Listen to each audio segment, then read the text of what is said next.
Leftist ప్రభుత్వాలు, rightist ప్రభుత్వాలు. Leftist ప్రభుత్వాలంటే వామపక్ష భావజాలిక ప్రభుత్వాలు. ప్రపంచంలో పలు దేశాల్లో ఎప్పటికప్పుడు ప్రయత్నిస్తూ ఉంటాయి. రైటిస్ట్ ఐడియాలజీ అంటే దానికి సంపూర్ణమైనటువంటి భిన్నమైనటువంటి భావజాలం. ఫ్రాన్స్‌లో ఇప్పుడు రైటిస్టుల విజయం పతాక స్థాయికి చేరింది. వాస్తవంగా క్రిందటిసారి ఎలక్షన్స్‌లోనే రావాలి. కానీ చిట్ట చివరి నిమిషంలో అత్యవసర మెజారిటీతో మాక్రాన్ విజయం సాధించాడు.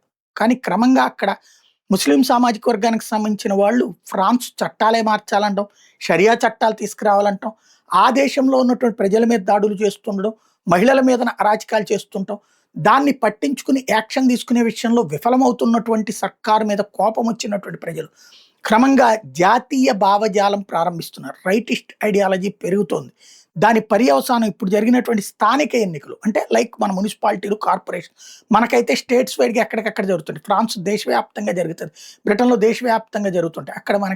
ఇక్కడ మన మేయర్లు ఒక నార్మల్ పొలిటికల్ పర్సన్స్, అక్కడ మేయర్స్ వచ్చేటప్పటికి పవర్ఫుల్ పర్సన్స్, వాళ్ళు పోలీసులను కూడా వాళ్ళే శాసిస్తారు బ్రిటన్ లాంటి చోట్లనైతే కనుక. ఇప్పుడు ఫ్రాన్స్లో 40 నగరాలలో ఓవరాల్గా ఈ రైటిస్టులు ఎన్నికవ్వడం, ప్రజలు వాళ్ళని ఎన్నుకోవడం అన్న సంచలనం సృష్టిస్తుంది. ఆర్ఎన్ పార్టీ వీళ్ళని ఓ రకంగా రైటిస్ట్ నేషనల్ పార్టీ అంటారు పరోక్షంగా. ఆర్ఎన్ పార్టీకి సంబంధించి 40 నగరాలను హస్తగతం చేసుకోవడం అన్నటువంటిది ఇటు వామపక్ష ప్రభుత్వాలకు పెద్ద సమస్యగా మారుతుంది.